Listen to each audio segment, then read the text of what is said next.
Hello and welcome to the In Focus series section of Drishti IAS. I am Aisha Singh and in today's video we will be discussing about that can countries be sued over climate change?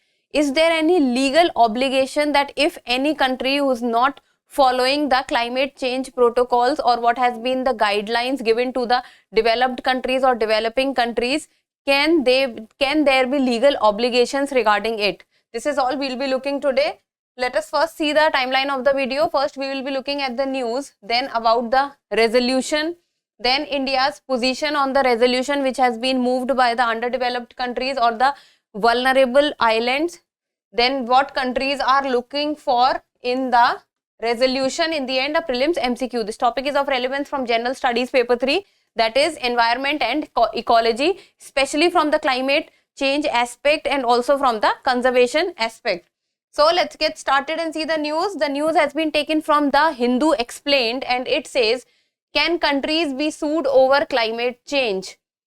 That is, are there any legal obligations that if the countries are not following the protocols given under the agreements, then can the legal obligations be taken on them or not? So what has happened is, the United Nations General Assembly has passed a resolution that has asked the International Court of Justice, that is headquartered in The Hague, Netherlands. So the United Nations General Assembly has passed a resolution and has asked the ICJ to provide its opinion. And ICJ gives its opinion on criminal legal issues only. So the ICJ has been asked to give its opinion on what kind of obligations countries have towards climate change reduction. That if the countries are working towards the climate change, what are the obligations that they have and what are the challenges that they face and what are the legal provisions that can be taken if the countries are not fulfilling the climate reduction targets that has been assigned to them.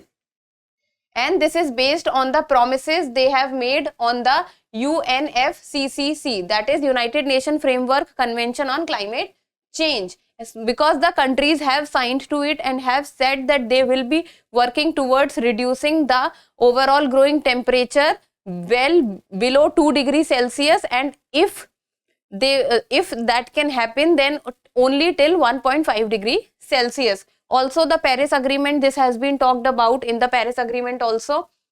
And the resolution has been moved by one of the smallest countries in the world and the country which has started to move this resolution to seek the opinion of the ICJ on the climate change reduction obligations, and that is the Pacific island of Vanuatu. The reason behind that why the Pacific island of Vanuatu has moved this resolution was because there was a cyclone which happened in the Pacific island of Vanuatu in the year 2015, and the name of the cyclone was Cyclone Pam, and the Cyclone Pam completely destroyed the island of Vanuatu and more than 50% of the population was affected by it. So let us first look at the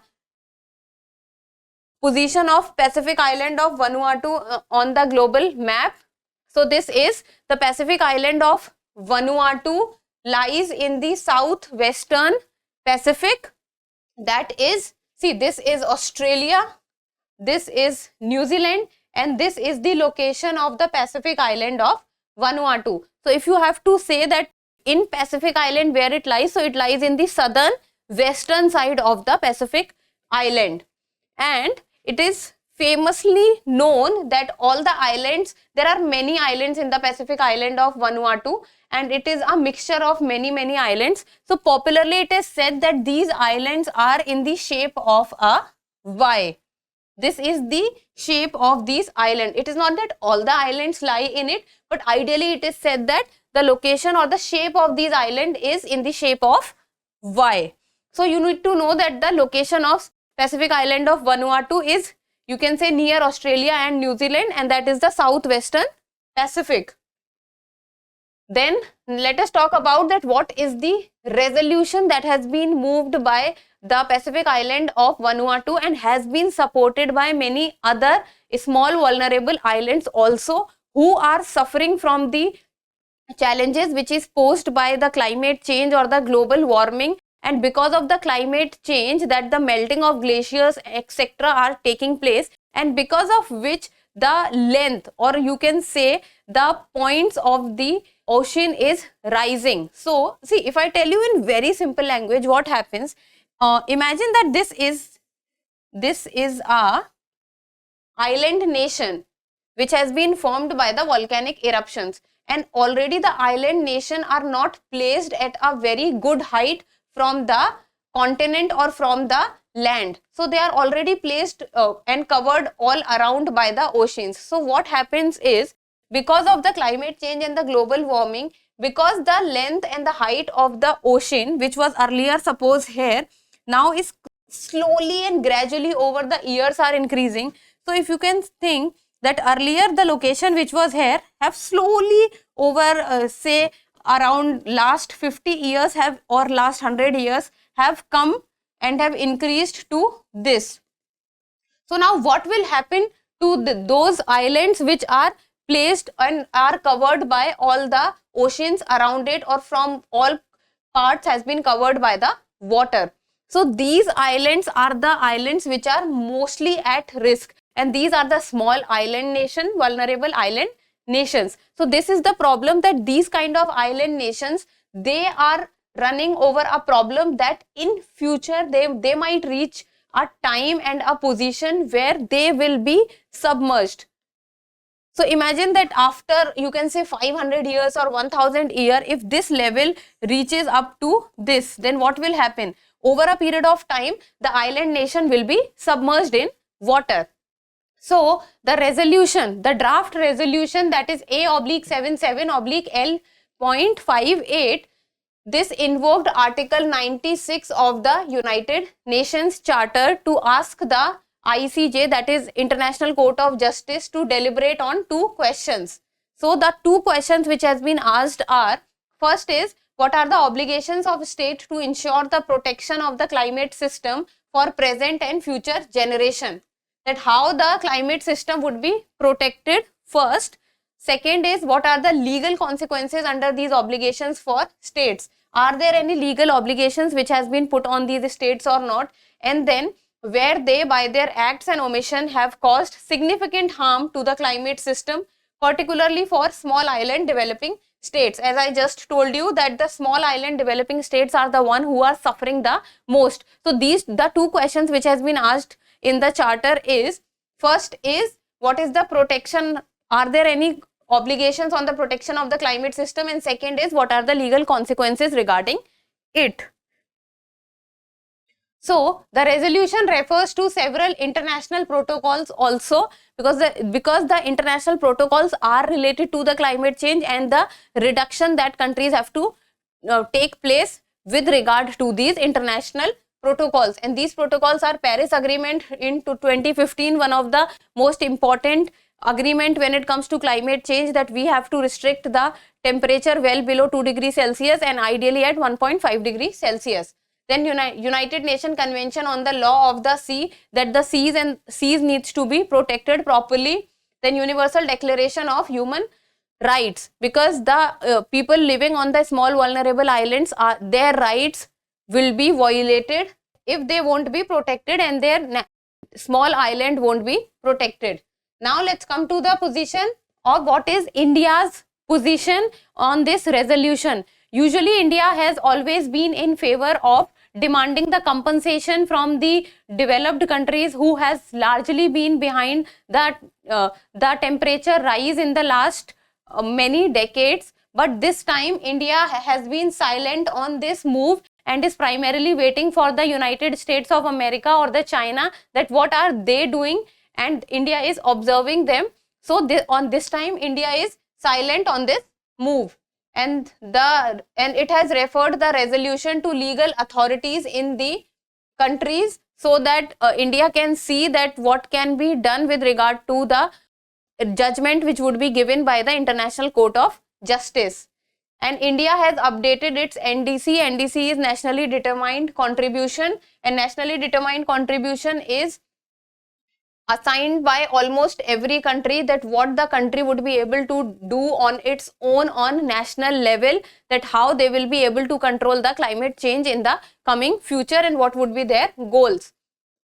Then these commitments are required by the 2015 Paris Agreement, and one of the foremost NDCs of India is that they will be sourcing half of its electricity from renewable sources by the year 2030. And India is well on its path to achieve its NDC and have already achieved few of it. And India is not a co-sponsor of the resolution and is waiting to see how the US and China respond. So mostly the co-sponsor are the small and vulnerable island nation, but many of India's neighbors also, like Bangladesh, Nepal and Sri Lanka, they have also signed the, or they have also co-sponsored the resolution. Then what countries are looking for through this resolution?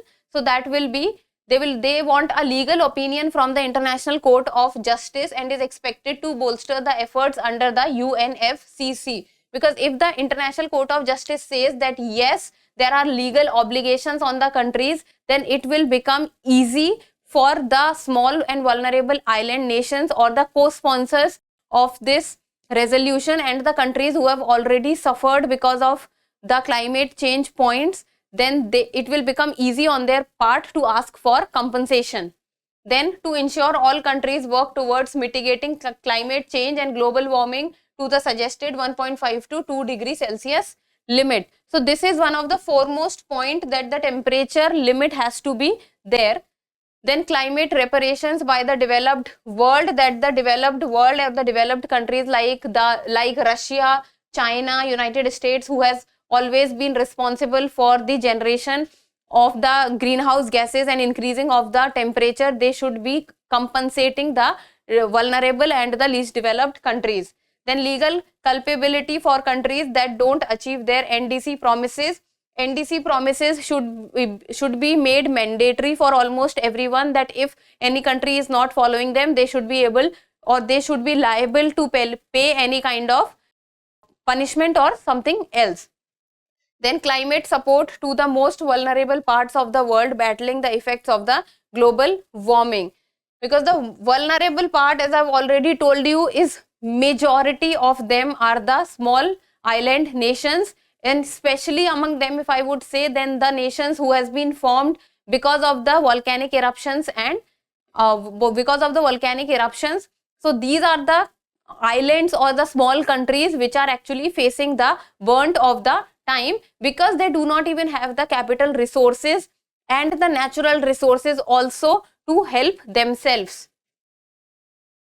Then the IPCC, that is Intergovernmental Panel on Climate Change, it has given its synthesis report, and this synthesis report says that the global climate levels have already increased 1.1 degrees since pre-industrial levels in the past century. So 1.1 degrees, it has already increased since the pre-industrial level. This is what the synthesis report of the IPCC is saying. Very important point for you. You can also write it in your mains answer writing. So try to note this down. And deep cuts in greenhouse gas emission reductions as much as by a half are required by 2030. So by the year 2030, we almost need to do a reduction of almost half of the greenhouse gases that we are doing at present. Then ICJ is being asked for an advisory opinion. So the opinion that ICJ would be giving would be advisory in nature, and it will not be binding on the states. Now let's talk about the International Court of Justice. I've written some very generic and basic points which you need to know. First is, it was established in the year 1945 by the United Nations. It means it is a principal United Nations body or judicial organ. Very important point, that it is a UN organ. Its headquarters is placed in The Hague, Netherlands, and the judgment which is given by the ICJ is final and binding on the parties to the case. So final and binding, but in the presentation or in the video that we are talking about is not binding, because they have the resolution is asking for an advisory opinion. Then the ICJ acts as a world court. So this was about the ICJ. In the end, a prelims MCQ, and people need to tell me the answer in the comment section. This says, consider the following statements regarding the International Court of Justice. First is, it is among the principal judicial organ of the United States. Second, its judgment is final and binding on the parties. You have to talk about the correct statements. Codes are 1 only, 2 only, 1 and 2, or neither 1 nor 2. So try to solve this question and give me the answer in the comment section. That's all for today. Thank you so much for watching. Till we meet next time, keep reading and keep writing.